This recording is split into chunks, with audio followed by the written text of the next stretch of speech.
Hi, I'm Deborah Weller, Storyteller. Today I want to share with you the difference between telling a story and reading a story. Now, we all love to read stories with expression, and that is perfectly fine. But I am going to show you the difference between reading and oral tradition storytelling that doesn't use a book. Now, books are really good because it's great to see the illustrations, to hear the words, and we love to have those books. Now, while I'm telling the story, please note some things. Am I using eye contact? Am I using various character voices? Now, I'm sitting down, but normally a storyteller might move on the stage and use gestures, of course, to tell a story and emotions. All of those things add to the interest of the story. So when you're planning to prepare your story, be sure you think about those principles of how to make your story more interesting to the audience. Now, I'm going to give you an example of telling part of a folk tale today. I am going to start by using a book to read a few pages. Then I'll close the book and simply tell the story. Please note the difference between the reading and the telling. The book that I'm planning to use, this I've had around for ages, is a Jewish folk tale called Too Much Noise. And now I'm going to start the reading of the story.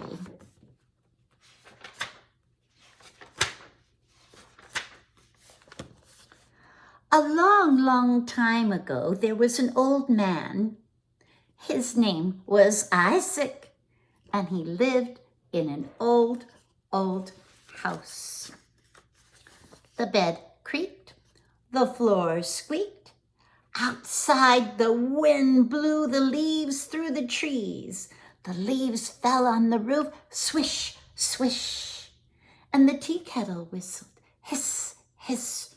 "Too noisy," said Peter. Well, Peter didn't know what to do. "Oh, it's too noisy in my house. How am I going to solve this problem?" Well, he tried to sleep that night, but the leaves outside the window went swish, swish. The tea kettle went hiss, hiss. And his bed went creak, creak. He tossed and turned and tossed and turned, but no matter what he did, he could not sleep. The next morning, he got out of bed, changed into his work clothes, ate some porridge, drank some tea, decided to brush his teeth and head on down to the village because he knew the wisest rabbi in all of the village would be able to tell him what to do. So he walked on down the road, noticing things in the morning, but feeling grumpy nonetheless. And he got to the door of the rabbi's house and he knocked on the door. And the rabbi opened the door. "Isaac, how nice it is to see you. What is it that could be troubling you today, my good man?" "Oh, Rabbi, I have a terrible situation. Every time I put my head on the pillow, the leaves outside the window go swish, swish. The tea kettle goes hiss, hiss. My bed goes creak, creak. And Rabbi, I can't sleep. We know how important sleep is, right? I have work to do all day and you have work to do. Rabbi, I come to you for advice. Please give me some good advice." And the rabbi stroked his beard. I think on your way home, stop at your friend's farm and get yourself a chicken.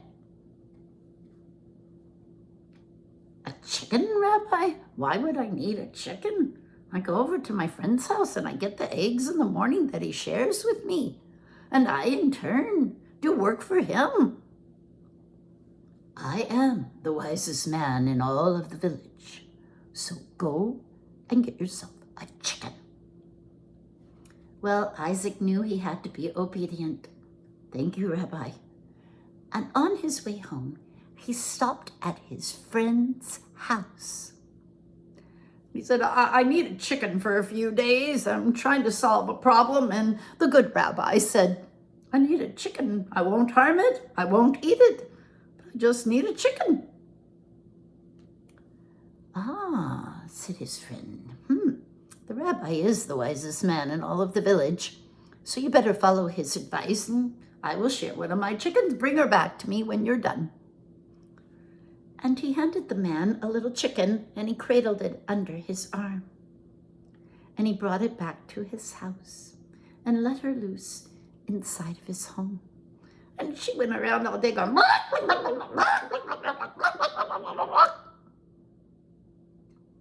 and that night, when his day was done and his chores were finished, he sat down to a bowl of soup and a cup of tea.